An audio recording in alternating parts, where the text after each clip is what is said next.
കർത്താവിൻ്റെ നാമത്തിൽ എന്നെ കേട്ടുകൊണ്ടിരിക്കുന്ന എല്ലാവർക്കും ഷലോം.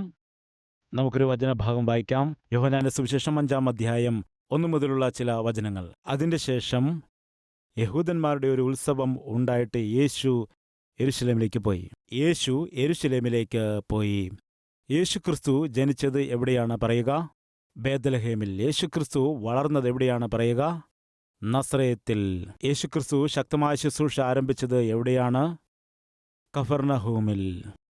ഈ 5-ാം അധ്യായം നോക്കുമ്പോൾ, യോഹന്നാന്റെ സുവിശേഷം 5-ാം അധ്യായം നോക്കുമ്പോൾ, ഇവിടെ യേശു എവിടേക്കാണ് വരുന്നത്? യെരുശലേമിലേക്ക് വന്നു. യെരുശലേം ദൈവം ഒരുപാട് ഇഷ്ടപ്പെടുന്ന ഒരു സ്ഥലമാണ്. യെരുശലേം പട്ടണത്തെ ദൈവം സ്നേഹിക്കുന്നു. അതുകൊണ്ട് ഇസ്രായേലിന്റെ പ്രധാന പട്ടണമായിട്ട്, മുഖ്യ കേന്ദ്രമായിട്ട് യെരുശലേമിനെ ദൈവം തിരഞ്ഞെടുത്തു. മാത്രമല്ല, സ്വർഗത്തിനും യെരുശലേമിന്റെ പേര് തന്നെയാണ് ഇട്ടിരിക്കുന്നത്. സ്വർഗത്തിനുള്ള പേര് എന്താണ് പറയുക? പുതിയ യെരുശലേം. അത്രത്തോളം യെരുശലേമിനെ ദൈവം സ്നേഹിക്കുന്നു. എന്നാൽ എന്തുകൊണ്ടോ അതേ യെരുശലേമിലുണ്ടായിരിക്കുന്ന ജനങ്ങൾ ദൈവത്തെ സ്നേഹിക്കേണ്ടുന്ന രീതിയിൽ, സ്നേഹിക്കുന്ന വിഷയത്തിൽ പരാജയപ്പെട്ടു. ദൈവത്തെ മഹത്വപ്പെടുത്തേണ്ടതായ രീതിയിൽ മഹത്വപ്പെടുത്തുവാൻ യെരുശലേമിൽ ഉള്ളവർക്ക് കഴിഞ്ഞില്ല. സാക്ഷാൽ ദൈവം തന്നെ ഇറങ്ങി വന്നപ്പോൾ യെരുശലേം പട്ടണത്തിൽ ഉണ്ടായിരിക്കുന്നതായ ജനം, യെരുശലേം പട്ടണത്തിൽ ഉള്ളവരായ മഹാപുരോഹിതന്മാർ, യെരുശലേം പട്ടണത്തിൽ ഉണ്ടായിരുന്നതായ ഉപദേശകന്മാർ, ന്യായപ്രമാണം പഠിപ്പിക്കുന്നതായ ഉപദേഷ്ടാക്കന്മാർ, ശാസ്ത്രിമാരും, എന്തുകൊണ്ടോ യേശുക്രിസ്തുവിൻ്റെ മേൽ അർപ്പിക്കേണ്ടതായ വിശ്വാസത്തെ അർപ്പിക്കേണ്ട രീതിയിൽ അവർക്ക് അർപ്പിക്കുവാൻ കഴിഞ്ഞിരുന്നില്ല. ക്രിസ്തുവിനെ കൈക്കൊണ്ടില്ല, മറിച്ച് അവനെ അവർ അപമാനിച്ചു, നിന്ദിച്ചു, കുറ്റമാരോപിച്ചു, ദുരാരോപണങ്ങൾ നടത്തി, അപമാനിച്ചു. ഇത് എന്തിനാണ് സൂചിപ്പിക്കുന്നത്? ഈ ലോകത്തിലുള്ള എല്ലാവരും നമ്മെ സ്നേഹിക്കണമെന്നും നമ്മെ മനസ്സിലാക്കണമെന്നും നമുക്ക് സ്നേഹം പങ്കുവയ്ക്കണമെന്നും നമ്മൾ എത്രയോ സ്നേഹവും വാത്സല്യവും ഉള്ളവരാണെന്ന് അവർ തിരിച്ചറിയണമെന്നും നമ്മോടും സ്നേഹവും കരുതലും വാത്സല്യവുമൊക്കെ കാണിക്കണമെന്നുമൊക്കെ നമ്മൾ ആഗ്രഹിക്കാറുണ്ട്. പ്രധാനമായിട്ടും നമ്മൾ ആരെയാണോ കൂടുതലായിട്ട് സ്നേഹിക്കുന്നത്, അവരും കൂടുതൽ നമ്മെ സ്നേഹിക്കുവാനായിട്ട് നമ്മൾ പ്രതീക്ഷിക്കും. നിങ്ങൾ ശ്രദ്ധിക്കുക, ഈ ലോകത്തിൽ നിങ്ങളെ കൂടുതൽ വേദനിപ്പിക്കുന്നത് ആരാണെന്ന് ചോദിച്ചാൽ, നിങ്ങൾ കൂടുതൽ സ്നേഹിക്കുന്ന വ്യക്തികളാണ് നിങ്ങളെ കൂടുതൽ വേദനിപ്പിക്കുന്നത്. ഒരു നിമിഷം നിങ്ങളെക്കുറിച്ച് ചിന്തിച്ചു നോക്കുക. ആരാണ് നിങ്ങളെ കൂടുതൽ ഉപദ്രവിച്ചത്? ആർ കാരണമാണ് കൂടുതൽ വേദനിച്ചത്? ആർ കാരണമാണ് കൂടുതൽ നിങ്ങൾ കണ്ണുനീരൊഴുക്കിയത്? നിങ്ങളെ വെറുക്കുന്നവർ കാരണമാണോ? നിങ്ങളെ ദുഷിക്കുന്നവർ കാരണമാണോ? നിങ്ങൾ ശത്രുക്കളായി കാണുന്നവർ കാരണമാണോ നിങ്ങൾ കൂടുതൽ കരഞ്ഞത്? ഒരിക്കലുമല്ല. പിന്നെ ആരെ ഓർത്താണ്? ആർ കാരണമാണ് നിങ്ങൾ കൂടുതൽ കരഞ്ഞതെന്ന് ശ്രദ്ധിച്ച് പരിശോധിച്ച് നോക്കിയാൽ, നിങ്ങൾ കൂടുതൽ സ്നേഹിച്ചവർ കാരണമാണ് നിങ്ങൾ കൂടുതലായിട്ട് കരഞ്ഞിരിക്കുന്നത്. ഇത് സാധാരണമാണ്. നിങ്ങൾ കൂടുതൽ മനസ്സിലാക്കിയ ആളുകളാണ് നിങ്ങളെ കൂടുതൽ തെറ്റിദ്ധരിക്കാനിടയാകുന്നത്. ഇത് സാധാരണമാണ്. യേശുക്രിസ്തു യെരുശലേം പട്ടണത്തെ ഒരുപാട് സ്നേഹിച്ചിരുന്നു. യേശു ഒരുപാട് സ്നേഹിച്ച അതേ പട്ടണം തന്നെ യേശുക്രിസ്തുവിനെ അധികമായി എതിർക്കാനിടയായി. കുറച്ചു കഴിഞ്ഞിട്ട് അതിനെക്കുറിച്ച് വിശദമായിട്ട് നമുക്ക് പഠിക്കാം. ഇവിടെ യേശുക്രിസ്തു യെരുശലേം പട്ടണത്തിലേക്ക് കടന്നുവരുന്നു. ആ പട്ടണക്കാർ തന്നെ സ്നേഹിച്ചില്ല എങ്കിലും, ആ പട്ടണത്തിലുള്ള ജനങ്ങൾ തന്നെ മനസ്സിലാക്കിക്കൊണ്ട് കൈക്കൊണ്ടില്ല എങ്കിലും, അവിടെ ഒരു മനുഷ്യൻ ആപത്തിലായിരിക്കുന്നു. അവിടെ ഒരുവൻ കഷ്ടതയിലായിരിക്കുന്നു. ഒരുവൻ കണ്ണുനീരിൻ്റെ അനുഭവത്തിൽ കൂടി പോവുകയാണ്. ഒരുവൻ വീണുകിടക്കുന്നു. ഒരുവൻ അനാഥനായി കിടക്കുകയാണ്. ഒരുവൻ സ്നേഹവും വാത്സല്യവും കരുതലുമൊന്നുമില്ലാതെ തളർന്നു പോകുന്നു, നിരാശപ്പെടുകയാണ്. ആ ഒരുവനു വേണ്ടി യേശുക്രിസ്തു എവിടേക്കാണ് കടന്നു വന്നത്? യെരുശലേമിലേക്ക് വന്നു. വീണ്ടും ഒരിക്കൽ കൂടി നിങ്ങളോട് ഞാൻ ചോദിക്കട്ടെ, ലോകത്തിൽ എല്ലാവരും വിശുദ്ധരായി ജീവിക്കുമ്പോൾ നീ ഒരുവൾ മാത്രം പാപം ചെയ്ത് ജീവിക്കുകയാണെങ്കിൽ, യേശുക്രിസ്തു നിനക്ക് വേണ്ടി മാത്രം സ്വർഗത്തെ വിട്ട് ഭൂമിയിലേക്ക് വന്ന് ക്രൂശിൽ നിനക്ക് വേണ്ടി മരിക്കും എന്ന് വിശ്വസിക്കുന്നുണ്ടോ? നിങ്ങളുടെ ഉത്തരം എന്താണ്? ഉറക്കെ പറയാമോ? ഈ ഭൂമിയിൽ നീ ഒരുവൻ മാത്രം പാപിയായിട്ട് ജീവിക്കുകയാണെങ്കിൽ, ബാക്കിയുള്ള എല്ലാവരും വിശുദ്ധരായിട്ട് ജീവിക്കുകയാണെങ്കിൽ, എനിക്ക് വേണ്ടി മാത്രം കർത്താവായ യേശുക്രിസ്തു ഈ ഭൂമിയിലേക്ക് ഇറങ്ങി വരുമെന്നും അതുപോലെ ക്രൂശിൽ മരിക്കുമെന്നും വിശ്വസിക്കുന്നവർ കരങ്ങളടിക്കാമോ? അതിൻ്റെ അർത്ഥമെന്താണെന്ന് വെച്ചാൽ, ഞാൻ പ്രസംഗിക്കുന്ന കർത്താവ് ലോകത്തെ സ്നേഹിക്കുന്നു എന്ന് പറയുമ്പോൾ എല്ലാ ലോകക്കാരെയും ചേർത്ത് സ്നേഹിക്കുന്നു എന്ന് വിചാരിക്കരുത്. നിന്നെ ഒരുവനെ പ്രാണനെ പോലെ സ്നേഹിക്കുന്നുണ്ട്, മനസ്സിലാക്കുക. അതുകൊണ്ട് അന്ന് യെരുശലേം പട്ടണത്തിൽ എല്ലാവരും ഉത്സവം ആഘോഷിക്കുകയാണ്. 1-ാം വാക്യത്തിൽ എന്താണുള്ളത്? യഹൂദന്മാരുടെ ഉത്സവം നടക്കുമ്പോൾ യേശുക്രിസ്തു അതിനുവേണ്ടി യെരുശലേമിലേക്ക് കടന്നുവന്നു. പുറപ്പാട് പുസ്തകത്തിലും ന്യായപ്രമാണത്തിലും യഹൂദന്മാർക്ക് ദൈവം ഒരു കൽപ്പന കൊടുത്തിട്ടുണ്ട്.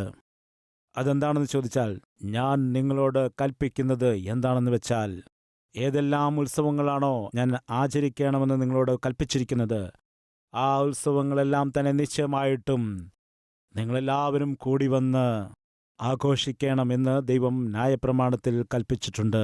അതുകൊണ്ട് അന്ന് ജനങ്ങളെല്ലാവരും യെരുശലേമിലേക്ക് ദൈവം ആഘോഷിക്കാൻ പറഞ്ഞ ഉത്സവം ആഘോഷിക്കുവാനായിട്ട് വന്നു. എല്ലാവരും സന്തോഷത്തോടെ ആഘോഷ തിമിർപ്പിലായിരിക്കുമ്പോൾ ഉത്സവത്തിനാണ് യേശുക്രിസ്തു കടന്നു വന്നതെങ്കിലും അവനത് ആഘോഷിക്കുന്നില്ല. എന്നാൽ അവൻ എന്താണ് ചെയ്യുന്നത്? ഉത്സവം ആഘോഷിക്കാൻ കഴിയാതെ വീണുകിടക്കുന്ന ഒരു പക്ഷവാത രോഗിയുടെ അരികിലേക്ക് യേശുക്രിസ്തു കടന്നു വരികയാണ്. എവിടേക്കാണവൻ വരുന്നത്? വീണുകിടക്കുന്നവന്റെ അരികിൽ വരുന്നു. അതൊരു കുളക്കടവാണ്. അതിന് 5 മണ്ഡപങ്ങൾ ഉണ്ട്. ആ മണ്ഡപങ്ങൾ നിർമ്മിച്ചതിൻ്റെ കാരണം എന്താണെന്ന് വെച്ചാൽ, ആ മണ്ഡപങ്ങളിൽ വിശ്രമിക്കുന്നതിന് വേണ്ടിയാണ്. ഒരുപക്ഷേ ദൈവത്തിൻ്റെ ദൂതനിറങ്ങി ആ കുളത്തിലെ വെള്ളം ഇളക്കുന്ന സമയത്ത് ആരാണോ ആദ്യം വെള്ളത്തിലേക്ക് ഇറങ്ങുന്നത് അവർക്ക് സൗഖ്യം ലഭിക്കുമെന്നതുകൊണ്ട് അവർക്കവിടെ കാത്തു നിൽക്കുവാൻ 5 മണ്ഡപങ്ങൾ നിർമ്മിച്ചിരിക്കുന്നു. ആ മണ്ഡപങ്ങളിൽ ആരൊക്കെയാണുള്ളതെന്ന് ബൈബിളിൽ കാണുന്നുണ്ട്. നമുക്ക് നോക്കാം അവിടെ ആരൊക്കെയാണുള്ളത്.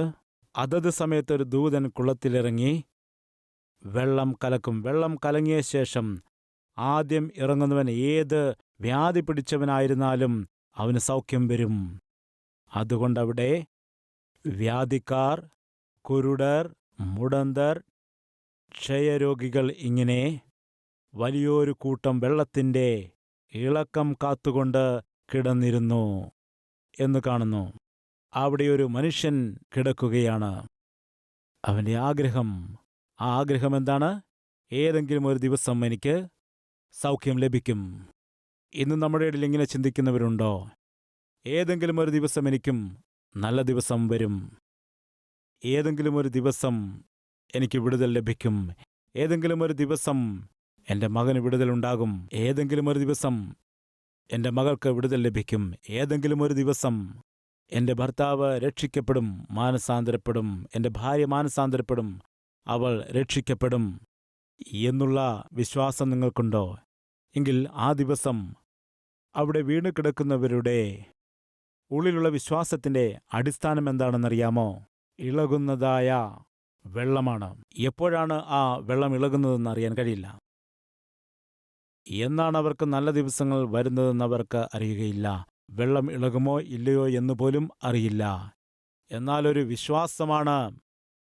ഇതിനു മുമ്പ് വെള്ളം ഇളകിയതായ സമയത്ത് ആദ്യം ഇറങ്ങിയതായ രോഗിക്ക് സൗഖ്യം ലഭിച്ചതുകൊണ്ട് അവർക്കൊരു വിശ്വാസമുണ്ടായിരിക്കുകയാണ്. എന്താണെന്ന് വെച്ചാൽ, ദൈവത്തിൻ്റെ ദൂതൻ ഇറങ്ങി വെള്ളം ഇളക്കുമ്പോൾ ആ സമയത്ത് നമ്മൾ ആരെങ്കിലും ഇറങ്ങിയാൽ ആദ്യം ഇറങ്ങുന്നത് ആരാണോ ആ വ്യക്തിക്ക് സൗഖ്യം ലഭിക്കുമെന്നുള്ള വിശ്വാസം. അതുകൊണ്ട് അവർക്കൊരാഗ്രഹമാണ്.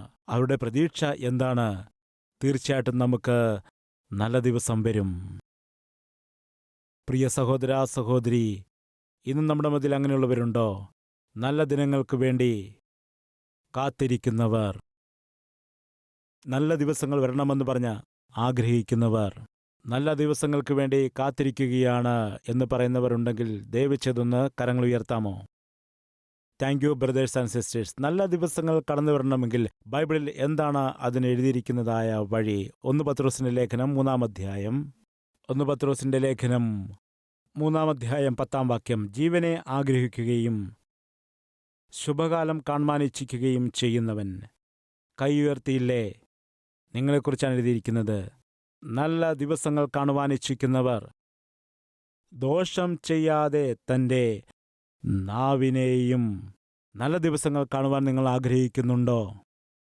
എങ്കിൽ നിങ്ങളുടെ നാവിനെ നിയന്ത്രിക്കുക. നാവുകൊണ്ട് ദുഷിച്ച വാക്കുകൾ പറയാൻ പാടില്ല. ദുഷിച്ച സംസാരമുണ്ടാകരുത്. കള്ളം പറയുവാൻ പാടില്ല. ചീത്ത പറയുവാൻ പാടില്ല. മറ്റുള്ളവരെ വേദനിപ്പിക്കുന്ന രീതിയിലുള്ള വാക്കുകൾ സംസാരിക്കരുത്. അപമാനിക്കുന്ന രീതിയിൽ, നിന്ദിക്കുന്നതായ രീതിയിൽ, ഒറ്റപ്പെടുത്തുന്ന രീതിയിൽ നിങ്ങളുടെ നാവിൽ നിന്ന് വാക്കുകൾ വരാൻ പാടില്ല. സഹോദര, സഹോദരി, നിങ്ങളുടെ വായിലെ വാക്കുകൾക്ക് ശക്തിയുണ്ട്. ഒന്നുകിൽ അത് മുറിവുകളെ കെട്ടുന്നു, അല്ലെങ്കിൽ അത് മുറിവുകളെ ഉണ്ടാക്കുന്നു. ഹന്നയ്ക്ക് കുട്ടികളില്ല. അമ്മയാകണമെന്ന് വലിയ ആഗ്രഹമാണ്. അമ്മയെന്നുള്ള വിളി കേൾക്കുവാൻ വലിയ ആഗ്രഹമാണ്. എന്നാൽ വർഷങ്ങൾ മുൻപോട്ട് കടന്നുപോയെങ്കിലും തൻ്റെ ആഗ്രഹം നടന്നില്ല. ഇന്ന് നമ്മുടെ മധ്യയിൽ അങ്ങനെയുള്ള ആരെങ്കിലും ഉണ്ടോ? അമ്മയാകണമെന്നും അപ്പനാകണമെന്നും ഉള്ള ആഗ്രഹം എൻ്റെ മനസ്സിൽ ഒരുപാടുണ്ട്. ഒരുപാട് ആശുപത്രികൾ കയറിയിറങ്ങി, എത്രയോ ഡോക്ടർമാരെ പോയി കണ്ടു, എത്രയോ മരുന്നുകൾ ഉപയോഗിച്ചു. എന്നാൽ എൻ്റെ ആഗ്രഹം നടന്നില്ല. എൻ്റെ ഇഷ്ടം നടക്കാനിടയായില്ല.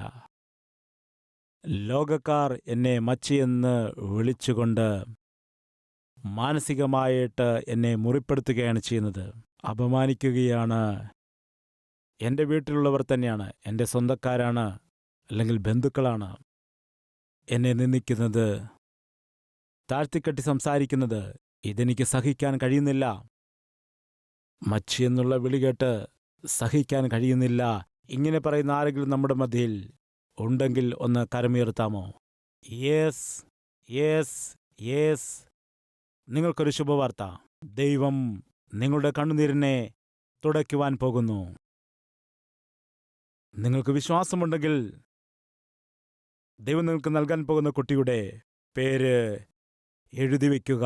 ദൈവത്തോട് നിങ്ങൾക്കുള്ള വിശ്വാസം അനുസരിച്ച്, ദൈവത്തിൻ്റെ വചനത്തിലുള്ള നിങ്ങളുടെ വിശ്വാസം കൊണ്ട്, ദൈവം നിങ്ങളോട് സംസാരിക്കുന്നത് കൊണ്ട് വിശ്വസിക്കുകയാണെങ്കിൽ ദൈവത്തിൻ്റെ മഹത്വത്തെ ഈ വർഷം തന്നെ നിങ്ങൾ കാണുവാനിടയാകും.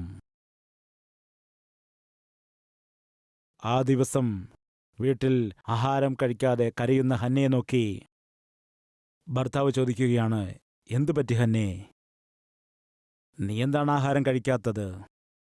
എന്തിനാണ് നീ ഇങ്ങനെ കരയുന്നത് എന്ന് ചോദിച്ചപ്പോൾ ഹന്ന, ഞാൻ കരയുന്നതിന് കാരണം നിങ്ങൾക്കറിയില്ലേ?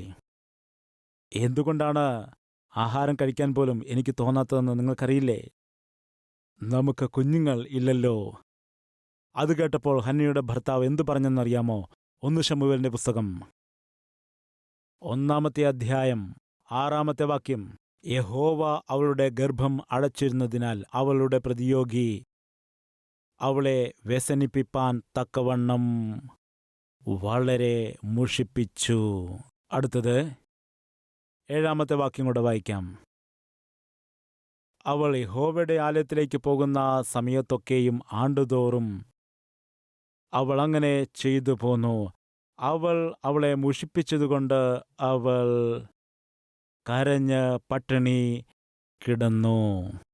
എൽക്കാന ചെയ്തതായ കാര്യം എന്താണെന്നറിയാമോ? കുഞ്ഞുങ്ങളില്ല എന്ന് പറഞ്ഞുകൊണ്ട് മറ്റൊരു വിവാഹം കൂടി കഴിക്കുവാൻ ഇടയായി. Hannah, Peninnah, Elkanah. പേരുകൾ നന്നായിട്ട് മാച്ചാകുന്നില്ലേ? എന്താണ്? Elkanah, Hannah, Peninnah. ചില സന്ദർഭങ്ങളിൽ ആ വിവാഹബന്ധം വളരെ ചേർച്ചയുള്ളതാണെന്ന് പറയും. എന്തുകൊണ്ടാണ്? പേരുകൾ തമ്മിൽ വളരെ മാച്ചാണെന്ന് പറയും. എന്താണ് മാച്ചായിരിക്കുന്നത്? പേരുകൾ തമ്മിൽ നല്ല മാച്ചാണെന്ന് പറയും. അങ്ങനെയെങ്കിൽ എൽക്കാനയ്ക്കും പെനിന്നയുടെ പേര് നന്നായിട്ട് ചേരുന്നുണ്ടല്ലോ. പറഞ്ഞിരിക്കാം, ഏതായാലും ആ പെൺകുട്ടി വിവാഹം കഴിച്ചാൽ വളരെ നല്ലതായിരിക്കും. എന്തുകൊണ്ടാണ്? പേരുകൾ തമ്മിൽ നല്ല മാച്ചാണ്. എൻ്റെ പേര് എൽക്കാന, അവൾ പെനിന്ന. യോജിക്കേണ്ടിയിരിക്കുന്നത് പേരുകളല്ല, യോജിക്കേണ്ടിയിരിക്കുന്നത് കളറുകളല്ല, യോജിക്കേണ്ടിയിരിക്കുന്നത് കാസ്റ്റുകളല്ല. യോജിക്കേണ്ടത് ഇവിടെ ദൈവത്തിൻ്റെ ഹിതമാണ് ചേരേണ്ടത്. ദൈവത്തിൻ്റെ ഇഷ്ടം മാച്ചാകണം, ദൈവത്തിൻ്റെ ഉദ്ദേശം മാച്ചാകണം. ദൈവത്തിൻ്റെ ഹിതത്തിനെതിരായിട്ട് എൽക്കാന മറ്റൊരു വിവാഹം കൂടി കഴിച്ചു. അങ്ങനെ ദൈവത്തിൻ്റെ ഹിതത്തിന് വിരോധമായിട്ട് എൽക്കാന മറ്റൊരു സ്ത്രീയെ വിവാഹം കഴിച്ചതോടുകൂടി ആ വീട്ടിൽ സ്വസ്ഥതയില്ല. നരകജീവിതമാണ്. ഹന്നയ്ക്ക് നരകജീവിതം അനുഭവിക്കേണ്ടി വരുന്നു. ഭർത്താക്കന്മാരെ, ഒരു പുരുഷന് ഒരു ഭാര്യ, ഒരു സ്ത്രീക്ക് ഒരു ഭർത്താവ്. അതാണ്.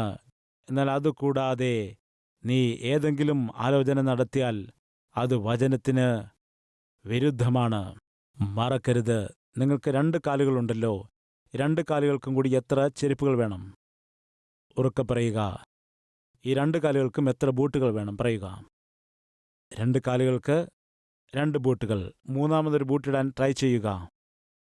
അല്ലെങ്കിൽ മൂന്നാമതൊരു ചെരുപ്പ് കൂടി നിങ്ങൾ ധരിക്കാനായിട്ട് ശ്രമിക്കുക. മൂന്നാമതൊരു ചെരുപ്പ് കൂടി ഇട്ടുകൊണ്ട് നിങ്ങൾക്ക് നടക്കുവാനായിട്ട് കഴിയുമോ? നിങ്ങൾ മൂക്കും കുത്തി വീഴും, മുഖവും മൂക്കുമൊക്കെ മുറിയാനിടയാകും. അതുപോലെ നിങ്ങൾക്കൊരേയൊരു ഭാര്യ ഉണ്ടായിരിക്കണം. രണ്ടാമതൊരു ഭാര്യ സെറ്റാകില്ല. ഒരുപക്ഷെ ശ്രമിച്ചാൽ നിങ്ങൾ മൂക്കും കുത്തി വീഴും. അതാണ്. തന്മൂലം ഈ കുടുംബത്തിൽ ആത്മീയതയുള്ളവളായ ഹന്നയ്ക്ക് നരകജീവിതം അനുഭവിക്കേണ്ടി വരുന്നു. മാത്രമല്ല, പെനിന്ന വിവാഹം കഴിഞ്ഞ് കുട്ടികൾക്കും ജന്മം കൊടുത്തു. ദയവചത് ശ്രദ്ധിക്കുക. ദൈവത്തെ വിട്ട് അകന്ന് ജീവിക്കുന്നവരുടെ ജീവിതത്തിൽ ചില സന്ദർഭങ്ങളിൽ അവർ അനുഭവിക്കുന്ന അനുഗ്രഹങ്ങൾ കാണുമ്പോൾ നമുക്ക് വലിയ നിരാശയുണ്ടാകാനിടയുണ്ട്. എന്താണ് കർത്താവേ, എൻ്റെ കൂടപ്പിറപ്പിന് നിന്നെ വലിയ എതിർപ്പാണ്, നിന്നെ അല്പം പോലും ഇഷ്ടമില്ല. എന്നാൽ അവളുടെ കാര്യമെല്ലാം നന്നായിട്ട് നടക്കുന്നു. ഞാനാണെങ്കിലോ നിന്നെ പ്രാണനെ പോലെ സ്നേഹിക്കുന്നു. എന്നാൽ എൻ്റെ ജീവിതത്തിൽ ഒന്നും തന്നെ നടക്കുന്നില്ല. അതിനെ മുതലെടുത്തുകൊണ്ട് എൻ്റെ കൂടപ്പിറപ്പ് ഇഷ്ടമുള്ളതുപോലെ സംസാരിക്കുന്നു. ഞാൻ വലിയ ഭക്തിയാണെന്നൊക്കെ പറഞ്ഞ് കളിയാക്കുന്നു. എപ്പോഴും ആലയത്തിൽ പോകുന്നുവെന്ന് പറഞ്ഞ് നിന്ദിക്കുന്നു. നിങ്ങളുടെ ദൈവം സത്യദൈവമാണെങ്കിൽ, അവൻ യഥാർത്ഥ ദൈവമാണെങ്കിൽ, നോക്കുക, എനിക്ക് 4 കുട്ടികളുണ്ട്, നിനക്കാണെങ്കിൽ ഒരു കുഞ്ഞു പോലുമില്ല.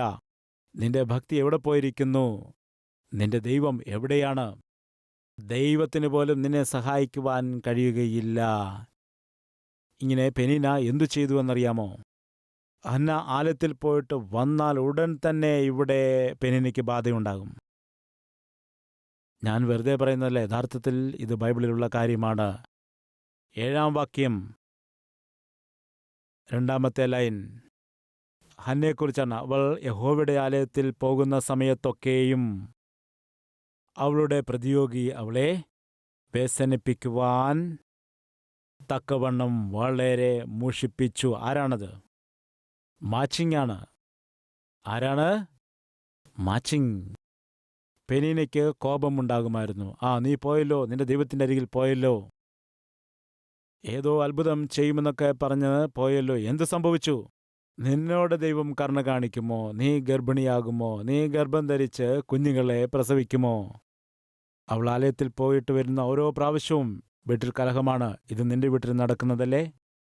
സഹോദരി, നീ ദൈവത്തോട് ചേർന്ന് വസിക്കുമ്പോൾ, നിന്റെ ആത്മീയതയെ വളർത്തിക്കൊണ്ട് പോകുന്ന സമയത്ത്, വചനപ്രകാരം നിന്റെ കുടുംബത്തെ പണിയണമെന്ന് നീ ആഗ്രഹിക്കുന്നതായ സമയത്ത്, നീ ആലയത്തിൽ പോയിട്ട് വീട്ടിലേക്ക് വന്നാൽ ഉടൻ തന്നെ പലപ്പോഴും നിന്റെ ഭർത്താവിന് ഭൂതബാധയുണ്ടാകുന്നു. തിങ്കൾ മുതൽ വെള്ളി വരെ യാതൊരു കലഹവും ഉണ്ടാക്കുന്ന വ്യക്തി ഞായറാഴ്ച ആകുമ്പോൾ കലഹിക്കുന്നു. ഞായറാഴ്ചയായാൽ എവിടെയുമില്ലാത്തതായ ദേഷ്യമാണ്. കാരണം എന്താണ്? പറയൂ. നീ ദൈവസന്നിധിയിൽ കടന്നുവന്ന് ജീവനുള്ളവനായ ദൈവത്തെ ആരാധിക്കുന്നത് പിശാചിന് അല്പം പോലും ഇഷ്ടമുള്ളതല്ല. അതുപോലെ തന്നെ സഹോദരന്മാരെ, എല്ലാ പ്രാവശ്യവും നിങ്ങൾക്കൊരു ആവശ്യം വരുമ്പോൾ കൂടെ നിന്ന് നിങ്ങളെ സഹായിച്ചേക്കാം, നിങ്ങളോട് സ്നേഹം പങ്കുവച്ചിരിക്കാം. എന്നാൽ നിങ്ങൾ ദൈവത്തിൻ്റെ ആലയത്തിലേക്ക് പോയിട്ട് വരികയാണെങ്കിൽ, ദൈവനാമത്തിന് വേണ്ടി നിൽക്കണം, ദൈവവേല ചെയ്യണമെന്ന് തീരുമാനമെടുത്തുകൊണ്ട് ദൈവത്തിൻ്റെ ആലയത്തിലേക്ക് കടന്നു വരുമ്പോൾ, ഉടനെ തന്നെ വീട്ടിൽ നിന്നും, എല്ലാ പ്രാവശ്യവും അല്ല എങ്കിലും ചില സമയത്ത് ഉടനെ തന്നെ ഫോൺ കോൾ വരും. നിങ്ങളെവിടെയാണ്? വേഗത്തിൽ വീട്ടിൽ വരൂ.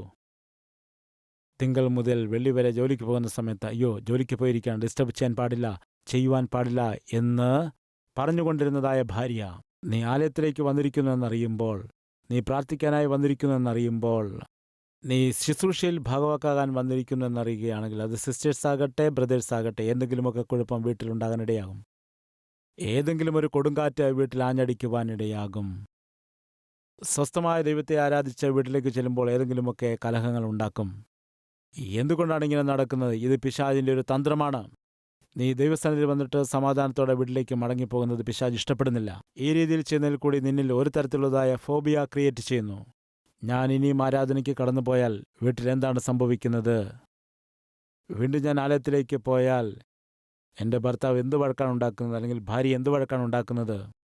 ഇപ്പോൾ തന്നെ അനാവശ്യമായ പല പ്രശ്നങ്ങൾ കൂടി കടന്നു പോകുകയാണ്. പലവിധമായ മാനസിക ബുദ്ധിമുട്ടിൽ കൂടി പോകുന്നു. വീണ്ടും എന്തിനാണ് ഈ തലവേദന?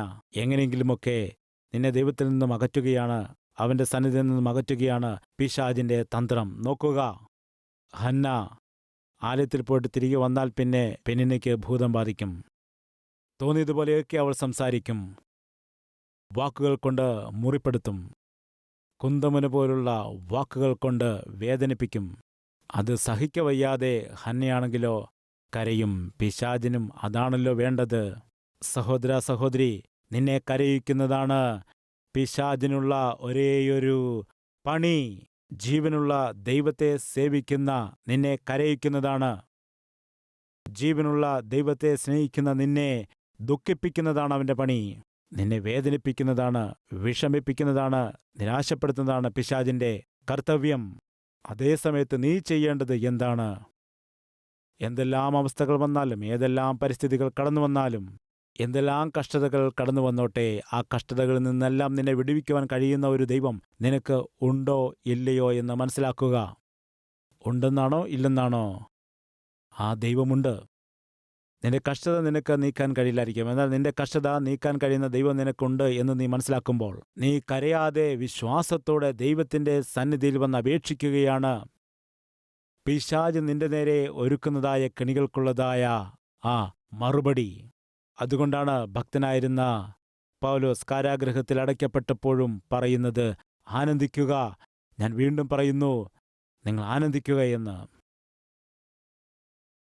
നിങ്ങളുടെ സഹനം സകല ജനങ്ങളും അറിയട്ടെ.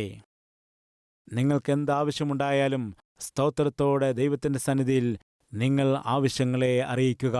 നിങ്ങളുടെ സകല ആവശ്യങ്ങളെയും അവൻ നിറവേറ്റും.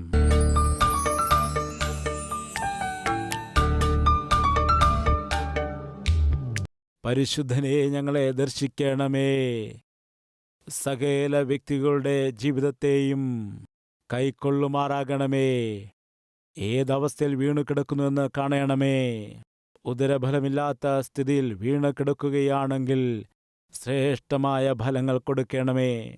ജോലിയില്ലാത്ത അവസ്ഥയിൽ വീണു കിടക്കുകയാണെങ്കിൽ നല്ല ജോലി നീ കൊടുക്കണമേ. രോഗം ബാധിച്ച് കിടപ്പിലായിരിക്കുന്നുവെങ്കിൽ ഞങ്ങളുടെ ശരീരത്തെ തൊട്ട് സൗഖ്യപ്പെടുത്തണമേ. നിരാശയിലും ദുഃഖത്തിലും വീണുകിടക്കുകയാണെങ്കിൽ വലിയ പ്രത്യാശയും ഉണർവും അവരുടെ ഉള്ളിൽ നീ കൊടുക്കണമേ.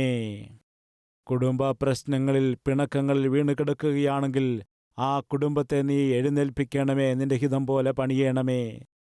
വിദ്യാഭ്യാസം ചെയ്യുവാൻ കഴിയാതെ വീണ് കിടക്കുകയാണെങ്കിൽ കർത്താവെ, കൊച്ചുകുട്ടികൾ മുതൽ സ്കൂളിൽ പഠിക്കുന്ന കുട്ടികൾ വരെ, യൗവനക്കാരായിരിക്കുന്ന കുട്ടികൾ, ഇവരെ എല്ലാവരെയും കർത്താവെ നീ കാക്കണമേ. പഠിക്കുവാനുള്ള ശ്രദ്ധ അവർക്ക് കൊടുക്കണമേ. പഠിക്കാനുള്ള നല്ല ജ്ഞാനത്തെ കൊടുക്കണമേ. പഠനത്തിൽ വലിയ വിജയം കൊടുക്കണമേ.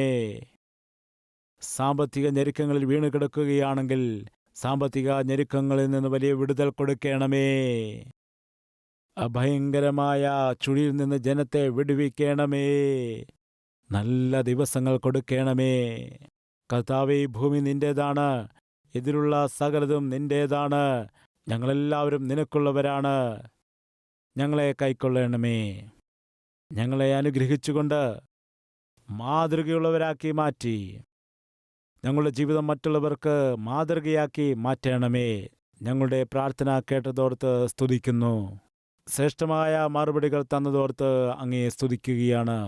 ഞങ്ങളുടെ ഹൃദയത്തിലെ ഭാരമെല്ലാം നിന്റെ മുൻപ് ഇറക്കി വെച്ചല്ലോ. ആ ഭാരങ്ങൾക്ക് എല്ലാം തന്നെ ശ്രേഷ്ഠമായ മറുപടി നീ നൽകാൻ പോകുന്നത് ഓർത്തുകൊണ്ട് നിന്നെ സ്തുതിക്കുകയും നിനക്ക് തന്നെ സകല മഹത്വവും പുകഴ്ചയും അർപ്പിച്ചുകൊണ്ട് യേശുക്രിസ്തുവിന്റെ നാമത്തിൽ അപേക്ഷിക്കുന്നു. ആമേൻ.